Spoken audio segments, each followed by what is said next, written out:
السلام علیکم ورحمۃ اللہ وبرکاتہ۔ بسم اللہ والصلاة والسلام علی رسول اللہ صلی اللہ تبارک و تعالی علیہ وعلی آلہ وصحبہ اجمعین، اما بعد۔ وقال النبی صلی اللہ علیہ وسلم: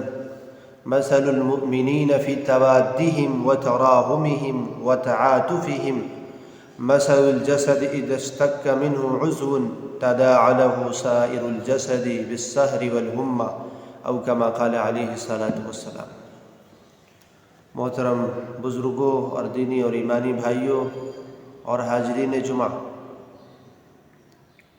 ابھی میں نے آپ حضرات کے سامنے ایک حدیث پڑھی جس کے اندر اللہ کے رسول صلی اللہ علیہ وسلم نے مسلمانوں کو ایک مسلمان کے ساتھ کیسے زندگی گزارنی چاہیے، ایک مسلمان کو کیسے دیکھنی چاہیے،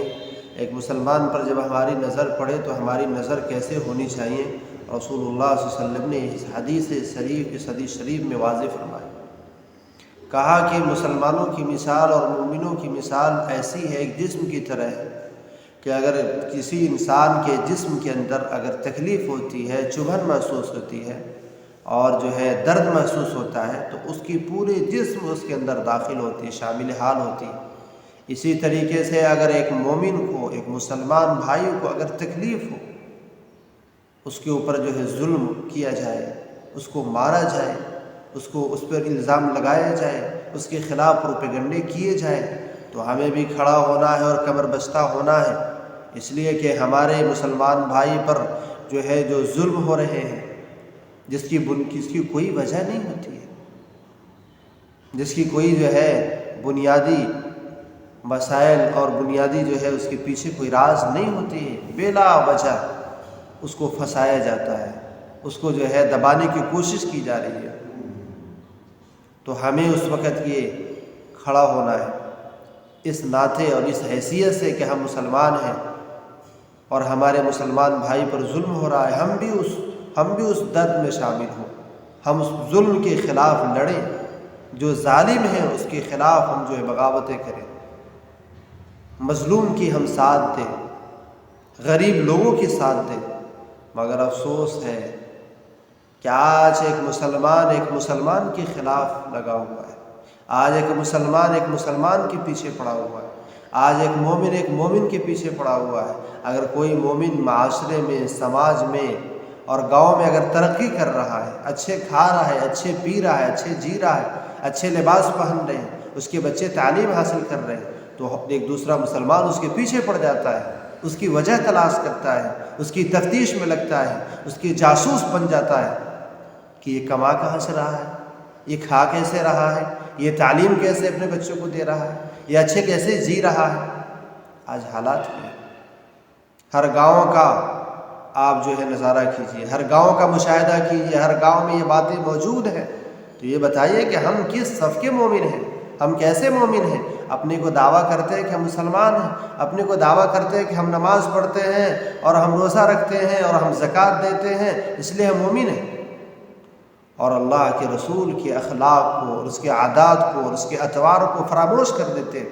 نبی علیہ الصلوٰۃ والسلام کی تعلیم کو پسِ پش ڈال دیتے ہیں، اور ہم سمجھتے ہیں کہ ہم رسول اللہ کے ماننے والے ہیں، اللہ کے ماننے والے ہیں، اور مسلمانوں کے خلاف پروپیگنڈے کر رہے ہیں، اپنے بھائیوں کے خلاف پروپیگنڈے کر رہے ہیں، اس کے اوپر ظلم کر رہے ہیں، اس کے اوپر بربریت کر رہے ہیں، اس کو آگے بڑھنے نہیں دے رہے،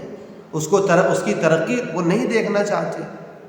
اس کو چاہتے ہیں کہ وہ دبا رہے، ہم سے کمزور رہے، ہم سے غریب رہے، اور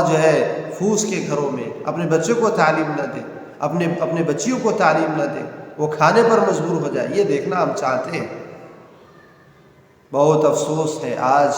جب مسلمانوں پر نظر پڑتی ہے، جب مومنوں پر نظر پڑتی ہے، تو ہر جگہ یہ باتیں موجود ہیں۔ اس لیے میں آج آپ تمام حضرات سے یہ کہنا چاہتا ہوں کہ آج ہم اپنے دماغ کو صاف کریں، اپنے مومن بھائیوں کے بارے میں، اپنے مسلمان بھائیوں کے بارے میں ہمارا دماغ صاف ہو، ہمارے ذہن صاف ہو، ہماری بصارت صاف ہو، ہماری سماعت صاف ہو،